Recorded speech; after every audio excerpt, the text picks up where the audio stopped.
Eto, sa usaping legal natin ngayong araw, sinabi ng Malacanang na kasalukuyang nasa bansang France si Zaldico at di umano'y humihingi na ng asylum doon.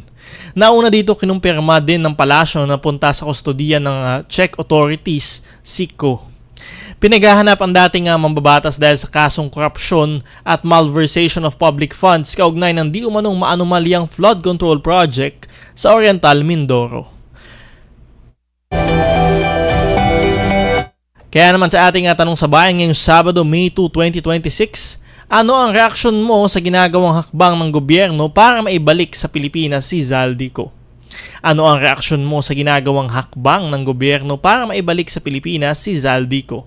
Mag-text na inyong opinion sa 0917-626-1169, 0917-626-1169 o mag-comment sa ating live stream sa Attorney Danny Galang Facebook page at sa Facebook page ng Radyo Pilipinas.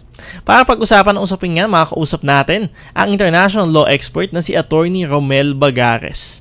Good morning, Attorney Bagares. Welcome back sa Usaping Legal. Attorney Danny Galang po. Kayo ay napapakinggan sa Radyo Pilipinas at napapanood din sa PTV. Magandang umaga po, Attorney Danny, at sa lahat pong nakikinig sa inyong programa. Isa pong karangalan na maging bahagi muli ng inyong programa.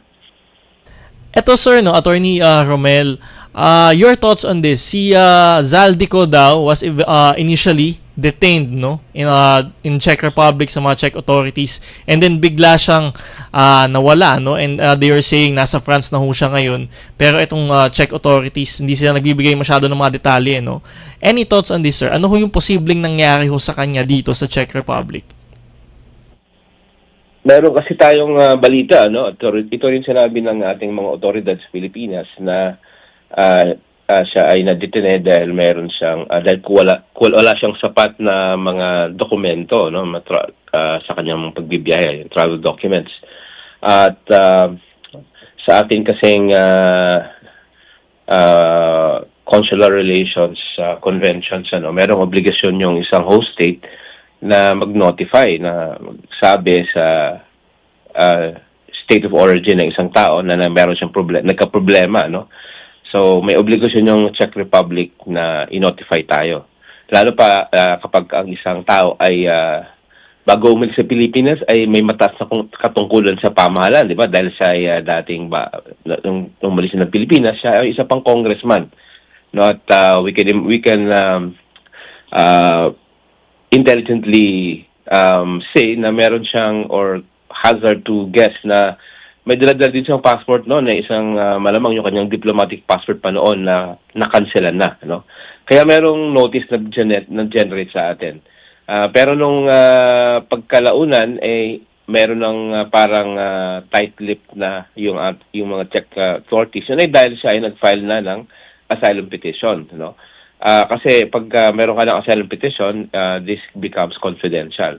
At under the relevant European rules, ang dapat na magproseso ng iyong application for asylum ay yung unang bansa kung saan ka pumasok. Yung bansang unang mong pinasok nung pumunta ka ng Europa. At kaya siya dinala sa Pransya kasi doon siya unang pumasok. So meron tinatawag na Dublin Regulations.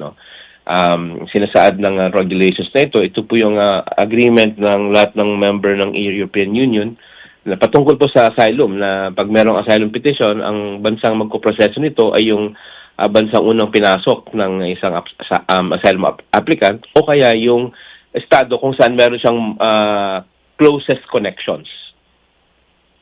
Alright sir, I think malinaw na yun yung answer yung isang question natin. Bakit siya napunta sa France? Since yun nga yung first na country na kung saan siya nagpunta at yun yung magpo-process ng kanyang asylum application. Going to this asylum sir, ano ho ba yung under international law? Paano ho ba makapag-apply ng asylum ang isang tao? At ano ho yung magiging implikasyon nito kung mag-grant siya ng asylum? Hindi na ho ba siya mapapabalik dito sa ating bansa? Okay, yung unang bahagi ng katanungan, meron kasing tinatawag na Refugee Convention, at plus, of course, within the European system, meron din silang EU Convention on Human Rights, may mga proper grounds for asylum. Ang mga ito ay kapag merong persecution against a person on account of his race, religion, nationality, membership in a particular social group or political opinion, no? So, ito yung mga grounds na valid grounds for invoking protection of asylum, ano? At palagay ko yung pinaka-relevant na ground dito, ginamit ni dating congressman ko ay yung political question, no, na he is being persecuted because he is a political opponent of the current administration. So ngayon, yung sa pangalawang question mo, kung ito ba ay makaka-apekto sa ating yung gusto ng gobyerno, no, na siya ay mapanagot dito sa Pilipinas dahil sa kanyang alleged involvement sa flood control scam. Of course, this can delay, no? Kasi sa European system, mahigpit yung kanilang rules doon. Meron tinatawag sa refugee and asylum law na non-refoulement, no? The right not to be returned to your state of origin if you face particularized harm, physical harm, if you are returned there, no? So ito talaga yung pinaka-prinsipyo na sinusunod ng European system. Pero hindi ibig sabihin nito na ito ay isasara nito yung pinto sa Pilipinas kasi may mga exceptions, no? Meron tayong tinatawag na UN Convention Against Corruption at yung Pilipinas at yung bansang Pransya ay bahagi nito, no? At yung Article 44 ng UN Convention Against Corruption explicitly says na yung cases arising from corruption are non-political, no? So, ibig sabihin, kailangan lang ipakita ng Pilipinas na totoong prosecution for corruption yung kinakaharap ni dating congressman ko sa Pilipinas. Katunayan, may mga kaso lang na-file sa kanya at meron ng freeze orders yung ating Court of Appeals, no, on the request of the Anti-Money Laundering Council, no, patungkol sa kanyang mga assets sa Pilipinas. So, kailangan lang gawin ng Pilipinas ang mga requisitos, ng mga requirements to prove that in fact the prosecution directed against former congressman ko are actually legal questions, no? At sa katunayan, hindi lang siya yung piniprosecute, may mga iba pang mga matataas na opisyal ng DPWH at ng ating legislatura na kumakaharap din ng mga asuntong kagaya ng kinakaharap ni dating congressman ko. Alright sir, so sa kanyang asylum application, mabibigyan naman ho ng pagkakataon ng ating gobyerno, no, para naman ho ma-debunk o di kaya ma-oppose naman ho ito, tama ho ba? Tama po, hindi po ito directly, no, dahil iba po yung asylum petition, but this will be done on a diplomatic along diplomatic channels, no. At pwede rin actually yung gobyerno na gumamit ng tinatawag na mutual legal assistance, no? Dahil itong UN Convention Against Corruption, meron din itong mechanisms for mutual legal assistance among member states, no? Pwede itong isabay doon sa proseso ng isa pang relevant convention, yung UN Convention on Transnational Organized Crime, no? Meron din doon, lalo na kapag patungkol po ito sa money laundering, no? So, kailangan ding ipakita ng Pilipinas na mayroong European nexus. Ano po ito? Baka mayroong mga assets si dating congressman ko sa Europe, no? Mayroon siya mga biniling mga properties, mayroon siya mga bank accounts doon, dahil hindi din naman siya makakagalaw doon kung wala siyang pera, no?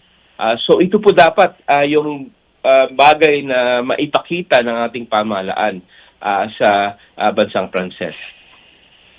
Alright sir, itong gobyerno naman natin mag-a-apply daw ho ng red notice. So may kulang na requirements lang daw and then ipapasa na ho nila. So itong red notice, so how can this affect his asylum application? And gaano ho ba kabilis ito maibibigay doon sa Interpol kung makumpleto na yung mga requirements? So dapat mabilis ito, ano?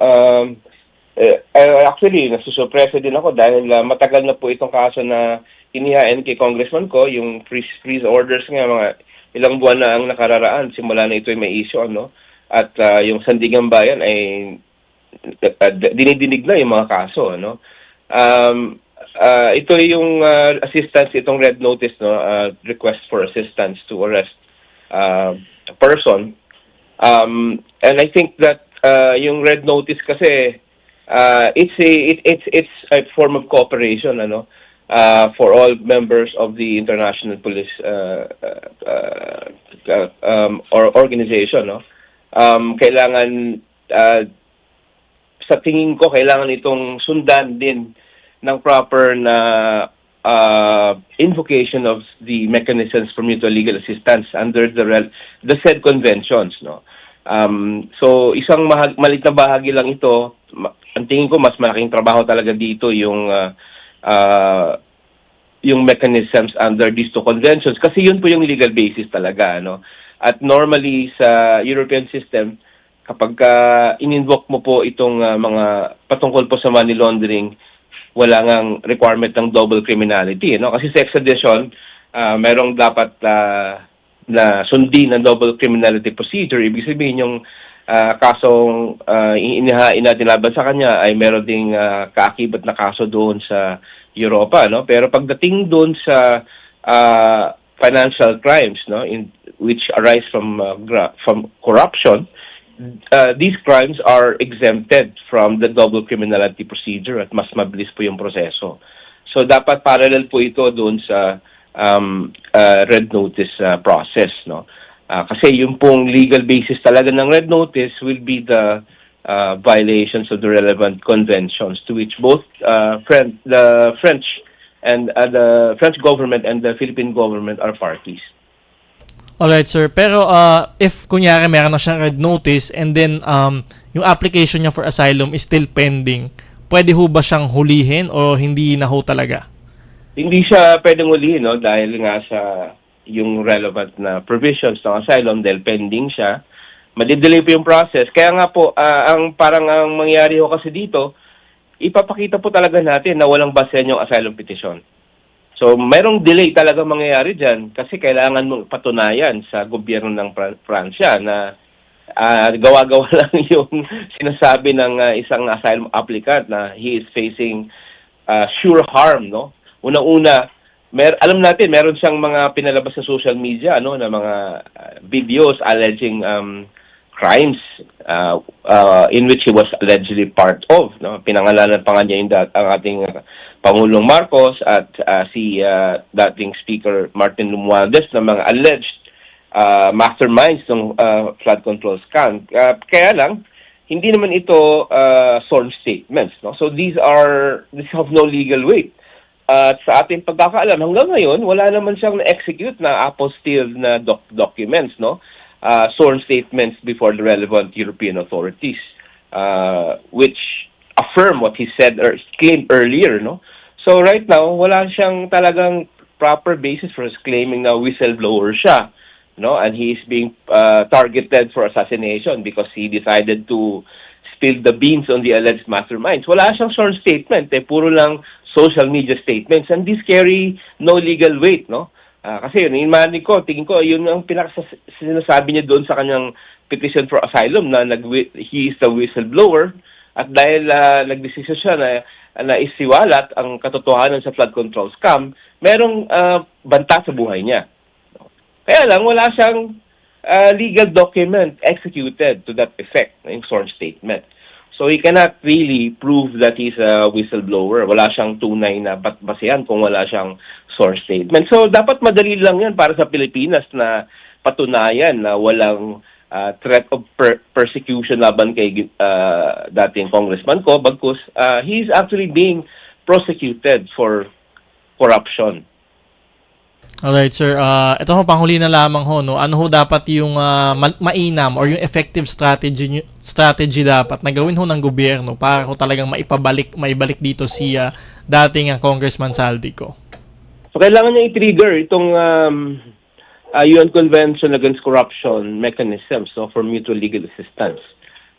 Ipakita na may kaso talaga sa kanya at sa iba pang mga alleged participants, no, or conspirators dito po sa flood control scam. At in fact, yung mga iba pang mga akusado, no, kagaya ni dating Speaker Martin Romualdez, dating Senate President Chis Escudero, no, meron ng kinakaharap na kaso, no, at wala namang physical threat of harm against them, no, dahil may court procedure na nangyayari. So ito po yung dapat na ipagtibay ng ating pamahalaan. At ito po yung mga dokumento na kailangang isumite doon sa French government through the diplomatic channels and also through the mechanisms to be created under the relevant articles of the UN Convention Against Corruption and the UN Convention on Transnational Organized Crime. Alright, aabangan pa ho natin yung mga mangyayari dito sa issue na ito. Maraming salamat ho sa inyong oras, Attorney Bagares. Walang anuman po at magandang umaga po sa muli.